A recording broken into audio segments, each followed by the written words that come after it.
Assalomu alaykum. Forex haqida birinchi darsimizni boshlaymiz.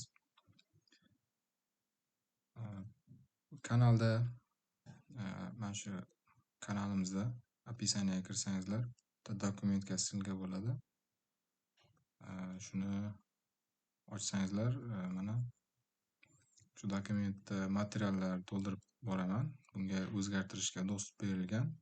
Kirib nima qo'shaman desangizlar, qo'shib borishingiz mumkin. Birinchi forex nima degan birinchi dars qilsak, YouTube'da o'zbekcha chiqarilgan videolar bor ekan. Bu bo'yicha qaytarib yana qisqa qilib tushuntirib beraman o'zim bilganimcha. Bularni ham ko'rib chiqsangizlar, demak forex haqida tushuncha paydo bo'ladi. Agar o'zim qisqacha tushuntiradigan bo'lsam, demak sizda qanchadir ham miqdorda bo'sh pulingiz bo'lsa, misol uchun 10 bo'lishi mumkin yo $100 bo'lishi mumkin. Shunaqa yo'qotsangiz, afsuslanmaydigan pulingiz bo'lsa, internet orqali biron brokerdan shot ochasiz. Bu brokerlar asosan chet davlatlarda, kichkina orolchalarda bo'ladi. Bular bilan sudlashib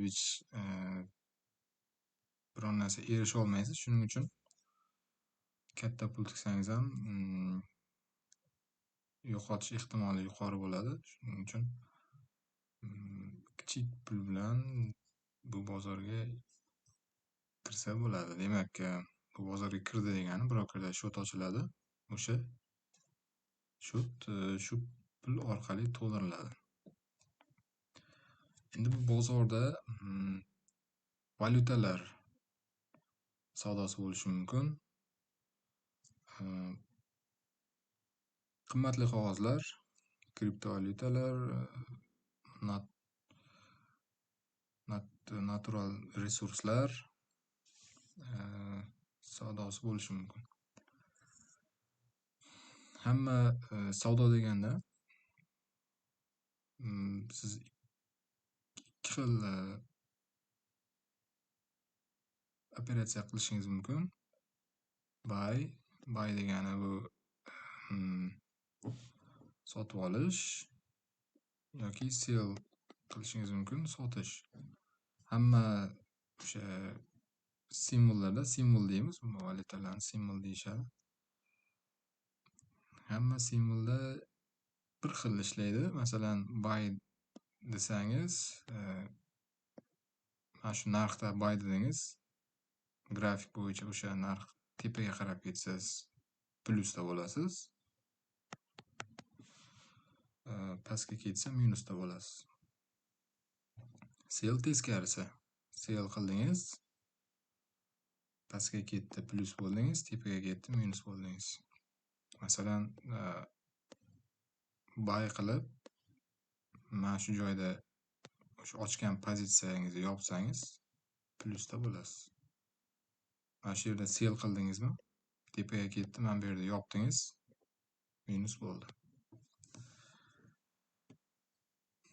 Ishlash prinsipi shunaqa. Oddiy qilib tushuntirganda. Narxlar hamma brokerlarda bir xil bo'ladi. Butun dunyo bo'yicha narxlar bir xil bo'ladi. Bu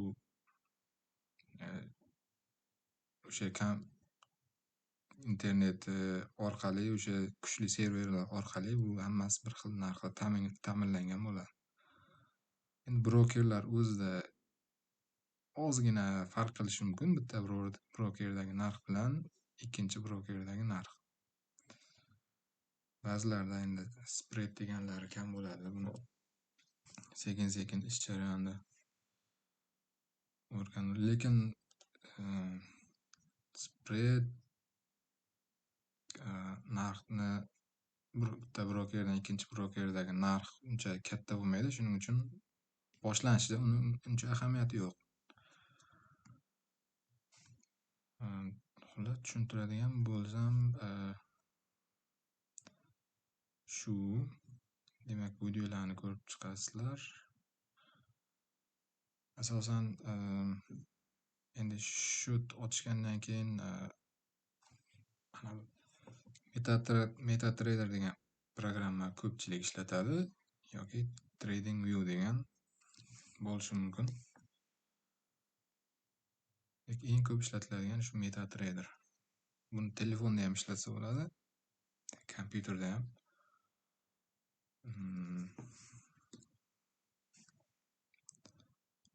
Kompyuterdagi ko'rinishi shunaqa. Mana narxlar o'zgarishi.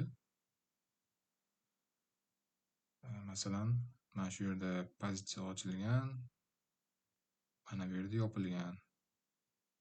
Strelka pastda turibdi, demak selga ochilgan.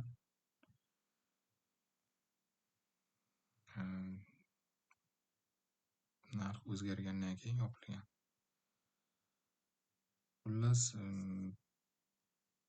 shunaqa. Endi uni MetaTraderdan foydalanish bo'yicha alohida videolar qarab ko'rsa bo'ladi. Balans to'ldirgandan keyin mana bu yerda balans qismida o'sha siz to'ldirgan pul paydo bo'ladi. Broker bonus bersa, kredit qismida paydo bo'ladi. Ikkalasi qo'shilib equity paydo bo'ladi.